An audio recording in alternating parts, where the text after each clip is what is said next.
Apa saja warisan Paus Franciscus selama 12 tahun memimpin tahta suci Vatikan? Paus Franciscus, paus pertama yang berasal dari Amerika Selatan dan dari ordo Jesuit. Saat kepemimpinannya, ia kerap dipandang sebagai sosok yang humanis, sederhana, dan progresif. Ia pada usia 88 tahun 21 April 2025, sehari setelah perayaan Paskah di Casa Santa Marta, Vatikan. Kepemimpinannya selalu diingat karena membawa baru dalam gereja Katolik era modern. Apa saja peninggalannya selama 12 tahun bebek di tahta suci Vatikan? Jorge Maria Bergoglio, atau yang kita kenal Paus Franciscus, lahir pada 17 Desember 1936 di Buenos Aires, Argentina. Ia masuk Ordo Serikat Yesus atau Yesuit pada 1958 dan ditahbis jadi imam pada 1969.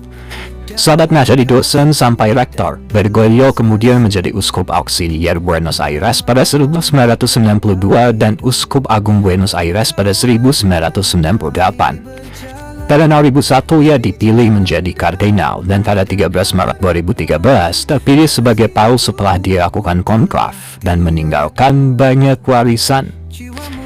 Pertama, Paus Franciscus terus membela kaum marginal dan menekankan gereja Katolik yang harus inklusif ke semua kalangan. Ia sempat ditanya soal orientasi seksual seorang pastor yang disinyalir gay pada 2013, dan begini jawabannya.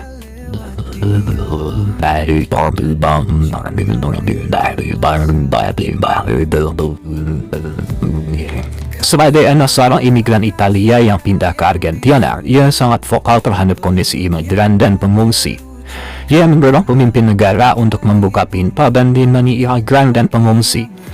Pada 2016, ia sempat mengkritik rencana Donald Trump yang ia membangun dinding di perbatasan AS Meksiko.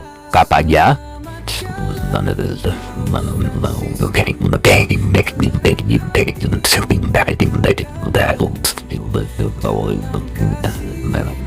pada Februari 2025, Paus Franciscus mengirim surat kepada uskup-uskup di Amerika Serikat terkait deportasi massal yang terjadi di sana.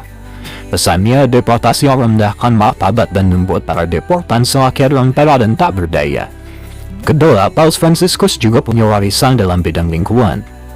Laudato Si adalah ensiklik atau surat resmi yang dikeluarkan pada 2015 yang membahas krisis lingkungan.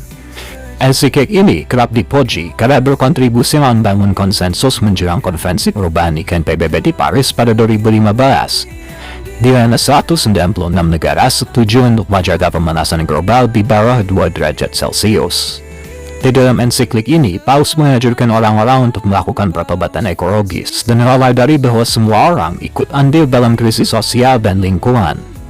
Ia juga menyoroti bahwa orang miskin paling terdampak oleh perubahan iklim, sekaligus mengkritik negara-negara besar sebagai penambang utama polusi. Dalam pidatonya di PBB pada 2015, Paus mengatakan setiap kerusakan yang dilakukan terhadap lingkungan hidup adalah kerusakan terhadap kemanusiaan. Ketiga, Paus Franciscus mewariskan hubungan baik antar agama. Ia melakukan lawatan kenegaraan ke beberapa negara yang belum pernah dikunjungi seorang paus sebelumnya, seperti Myanmar, Makedonia Utara, dan Sudan Selatan. Ada pula negara mayoritas Islam, kayak Bahrain, Irak, dan Uni Emirat Arab. Dalam kedatangan ke Uni Emirat Arab pada 2019, ia bersama Grand Imam Al-Azhar Ahmad Al-Tayyib menandatangani deklarasi persaudaraan manusia untuk perdamaian dunia dan hidup bersama, atau dikenal dengan dokumen Abu Dhabi, yang berisi pedoman hubungan antar umat beragama dan penolakan ekstremisme. Pesan untuk menjalin ikatan persahabatan antar agama juga ia sampaikan pada lawatannya ke Indonesia pada September 2024. Keempat, Paus Franciscus terus mendorong perdamaian dunia, terutama di negara-negara yang berkonflik dalam pidato-pidatonya.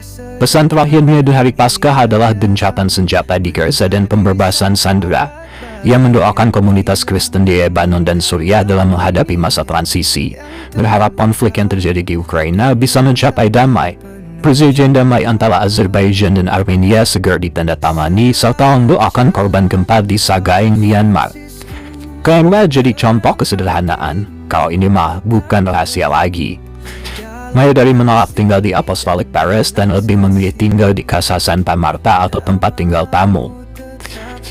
Melawak menggunakan kendaraan mewah dan mengenakan pakaian yang lebih sederhana dibanding paus-paus pendahulunya. Kalau menurut Mga arisan Paus Fransiskus apa yang paling berkesan? Telah tiada jiwamu